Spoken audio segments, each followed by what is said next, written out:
Walking through the fog in Grizzly country may not be the smartest thing I've ever done.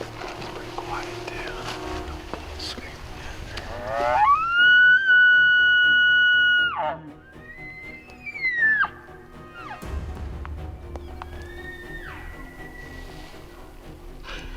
That was a big something.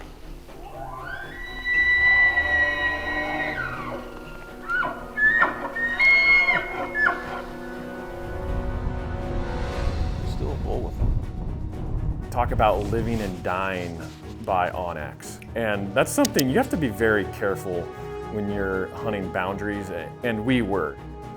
Yeah, I got him. Whenever you're ready. Take your time, brother.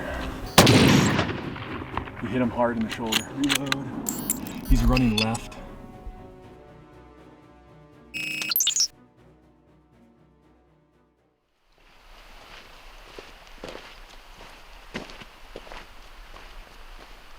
Little claw marks. A little scratch. Yeah. Little back pad.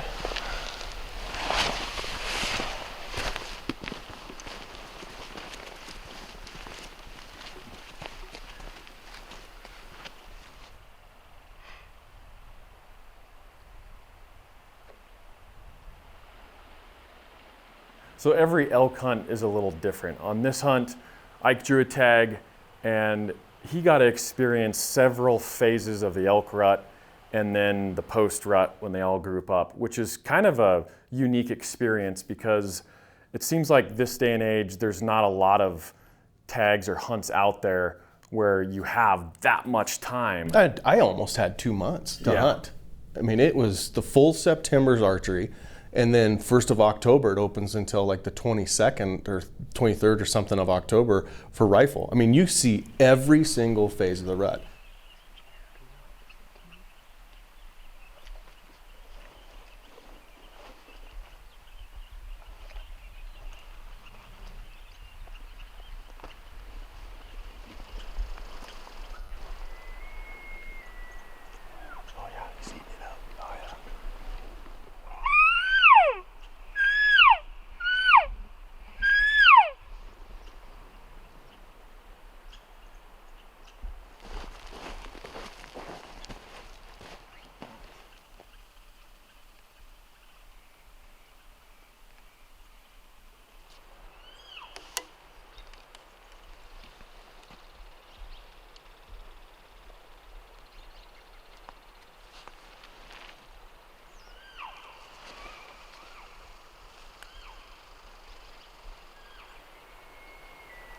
He's got one pedestal busted, so his left side is all kind of messed up. He's cool.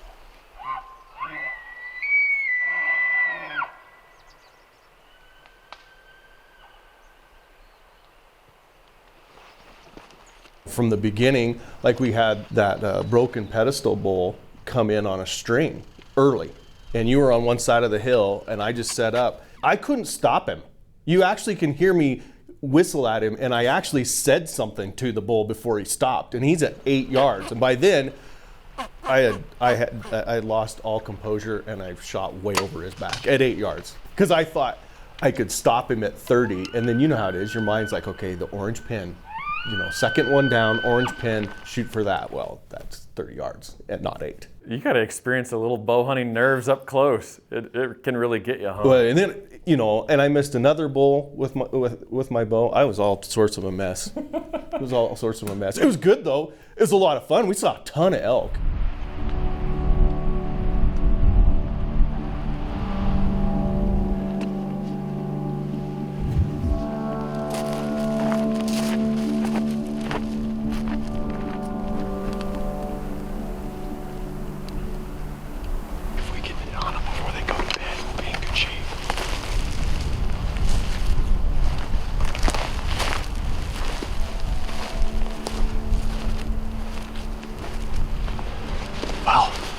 We got on some elk. Ike and Tim found them last night up in here.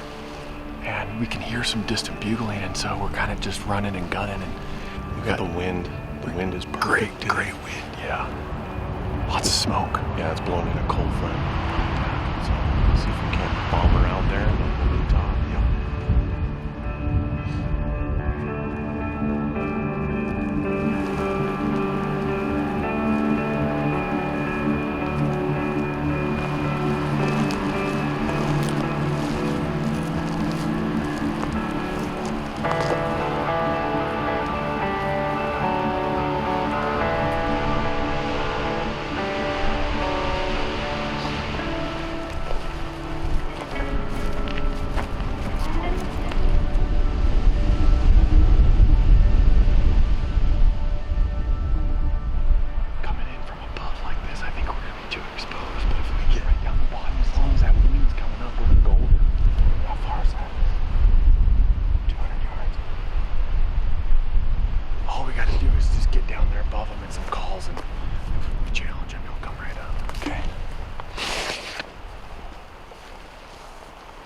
Geez, there's gotta be at least 100 head, huh?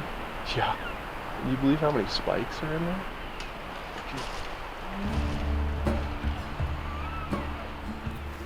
No, got in here. Yeah, and you're like, let's get in with 100 yards and see if we can challenge him. We did that. This cow at 25 is what? There's just too many elk. Yeah, she was watching me. I got stuck with my pants down. She boogered, and then the bull looked at her, and I would have had a shot, but there was trees in my way. As is elk hunting, right? Yeah. It's not always a slam dunk. Exactly. I'd like to have one, though. Same. Just need to find that lone bull. Get him Searching for cows. in the timber, and oh yeah. Yeah, when there's a herd that big, it's hard. You gotta have everything perfect, which we had the wind, and we had the cover, and we had the terrain. As soon as we dropped down, that wind just got iffy, and now what do we do? I don't know. Start from scratch again. Yeah, because that's every elk in this whole drainage. Seems like it, doesn't it?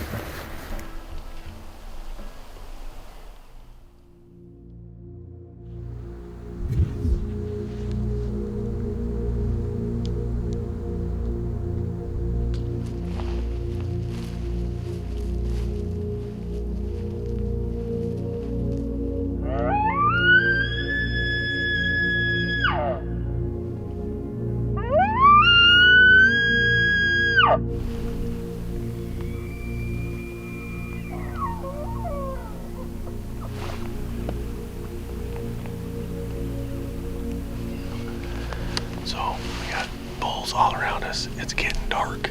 Rather than mess with them and not have enough time to do anything, we're gonna pull out of here and hope we have something to do in the morning. So, I mean, there's 6 bulls probably, at least 5. Back, yeah, a couple, yeah. So, target-rich environment. We like that. This is a kind of a unique experience for me because I don't really get to do this, and I love like just calling, like hunting with, you know, you got the shooter, you have the camera guy, and then you have the caller. Like my job's easy. I just get to make sounds and sound like elk, and Walk around and break sticks. Yeah, and sound sweet and get bulls to come in, and the rest is up to. Yeah, you had a horrible shooter was the real problem. No, it's all good. It's all hunting.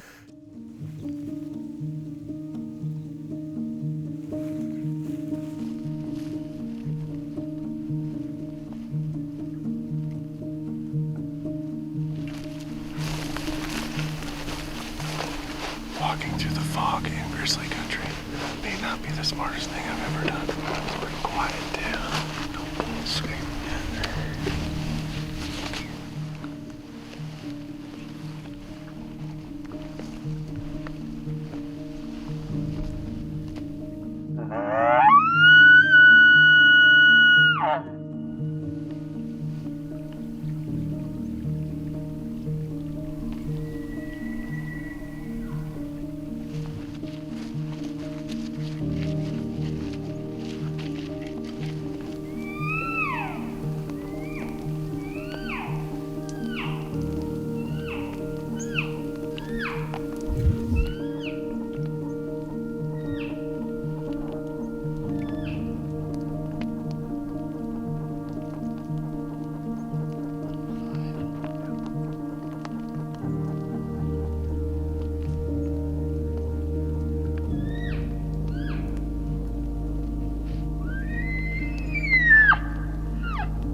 If that was a bigger bull, he'd be dead.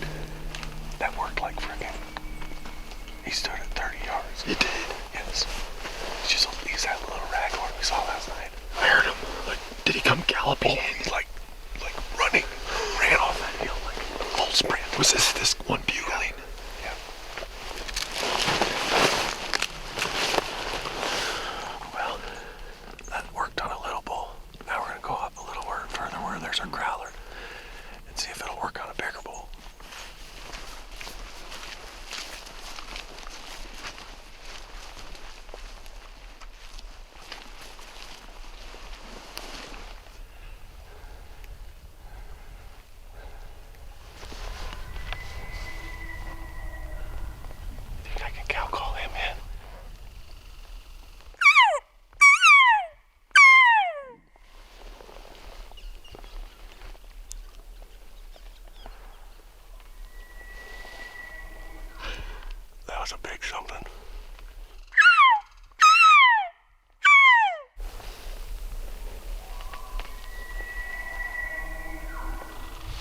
I think he's getting closer. I think we better set up.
Look at that bull. He's only about 900 yards.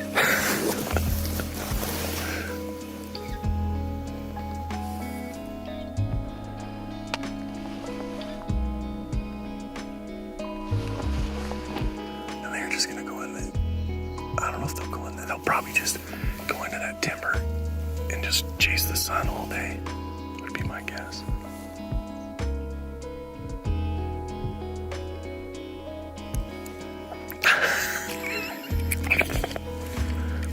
Come here, sweet cheeks.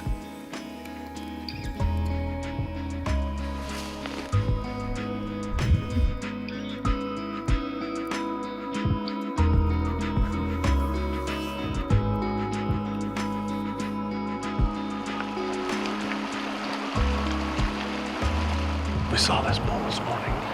Him and his cows were coming down off this hill into the timber. So we decided to pull out, hang out for the day. Now it's later afternoon. The wind has switched. It's coming down the canyon instead of up the canyon. And so we're gonna go in. We're just gonna take it real slow. We're just gonna go around this meadow on the edge so that we can see and hear. And just 50 yards at a time, listen. It's kind of hard because he has a bunch of cows. So we'll see.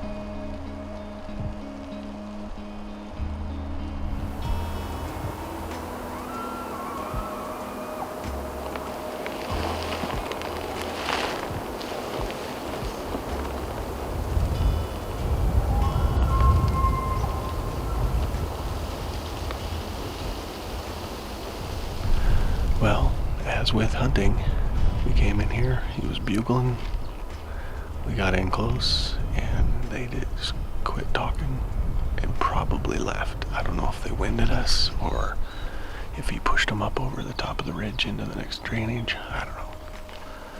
But they're not here, so it's almost getting dark. We're gonna kind of hit our way out, stop, listen, see if there's anything in any of those other drainages we passed on the way up. So it's frustrating. Why do we do this again?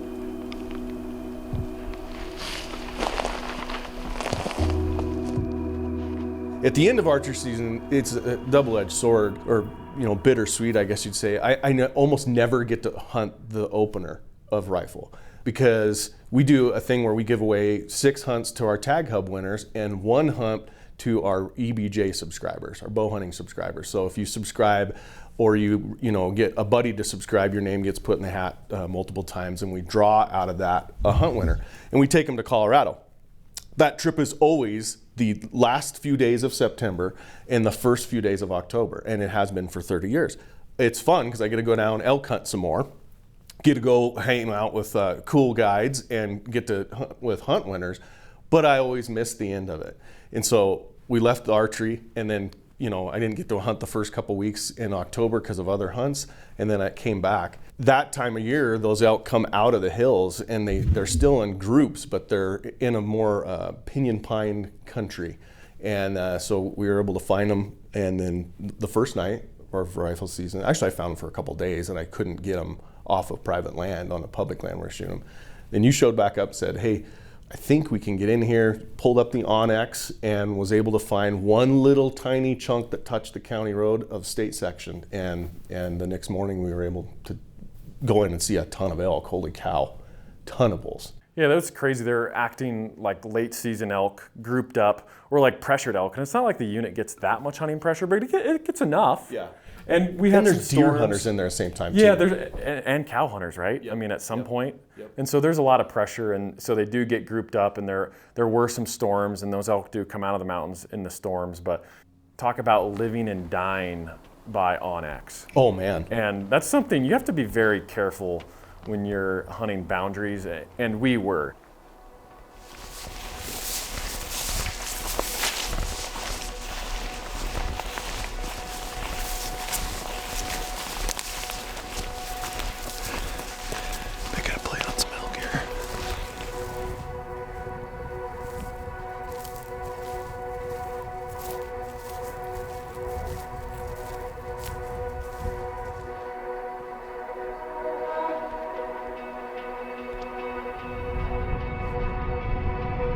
Still a bull with them.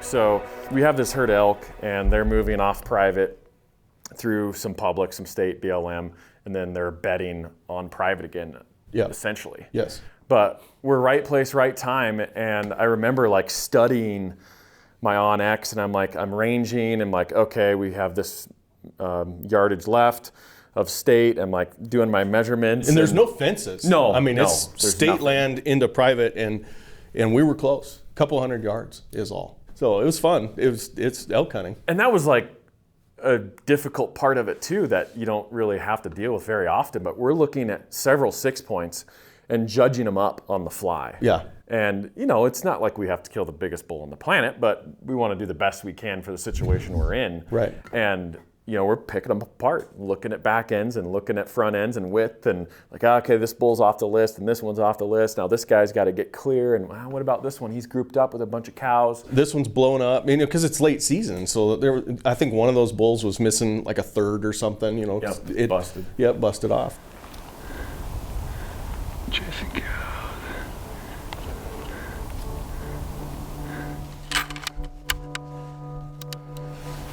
Man, we totally have them that lake, that's for sure. What a perfect setup.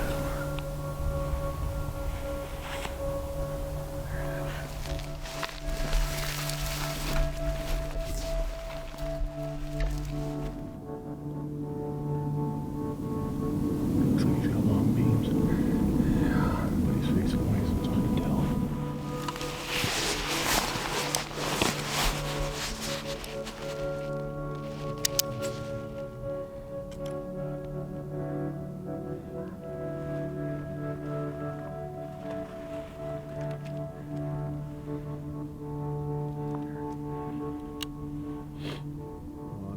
He's facing left now. Yeah, I got him. Whenever you're ready. Take your time, brother. You hit him hard in the shoulder. Reload. He's running left. Kind of circling back around. He's carrying his right shoulder. And he's down, buddy! That's how you do it.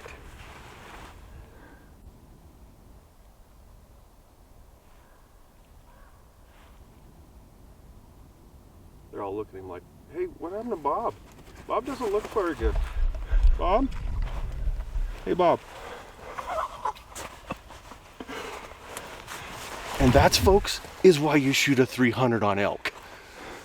370 yards. 100%. Hey, we're still playing this public land line game, and we're 200 yards from private. You have to anchor him. Yeah, you have to be confident. Because if he runs in there and dies, whole nother level of complexity. Yep, absolutely. Good job. That was awesome. Heck of a shot. You're like, well, he's the biggest bull there. I went, he's good enough. Well, after this season, I mean, you got to factor that in. oh yeah, yeah, it's true. There's a lot of things you factor in after how many days we've been hunting. It was fun. It made an interesting day, that's for sure. Definitely. Because we shot him and then walked up and went, where did this crick come from? Yeah, we have no idea it was there. But it was fun. It was a good time. Yep. Jiminy Christmas. Got a cow tag? Oh, I wish I did. They're not lady slippers, but they're decent buglers. How are they? It's definitely mature. Oh yeah. On the other side, Dude, this cape is super pretty. I know. It's a pretty cape. It's a pretty cape. Definitely. Well, this is the culmination of a pretty long Wyoming DIY public land hunt. We spent a couple weeks archery hunting elk here in Wyoming. And then I was fortunate enough to go and do a bunch of elk hunts with hunt winners and deer hunts and antelope hunts. And so it kind of took out the first part of the rifle season. However, I did come back for the last week. Of course, the weather this year hasn't been ideal for elk hunting during rifle season. We haven't had any snow. In fact, it was supposed to be 71 degrees today. And so, you know, we were struggling to find bulls, and we were down to the last couple days here, and we just didn't have, you know, places that we hadn't checked. Dan and I sat back and found a chunk of state land on Onyx that had elk that were on private, but hopefully they would come on to state as they were moving from bedding to feeding. This worked, and it worked epically this morning. We were able to take this bull 360 yards. We got a pretty good pack out. We have to cross a water feature, which will be fun.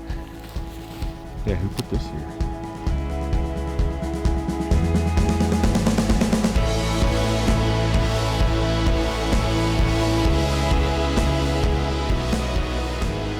All right, so Ike shared a pin with Brandon and I because apparently we're directionally challenged. And so we're taking a look. So we're gonna follow it, but then we've got a pin about a mile, looks like, so not really bad at all. We're just basically going and helping him get it out.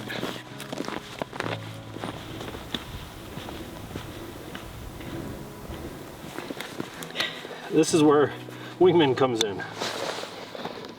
Got to get across this irrigation canal here. Not a big deal. I'm cheating. I'm using wingers. I'm not. That's going hippie. You're really funny if I fell. I got wet anyway.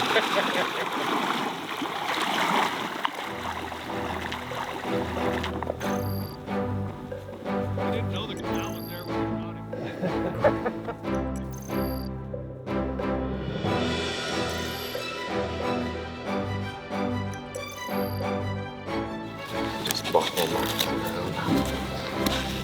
Is that the day vapor? Okay. Modularity.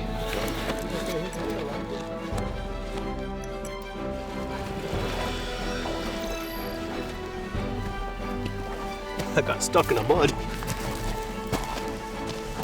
You about got stuck? That's not good news for me.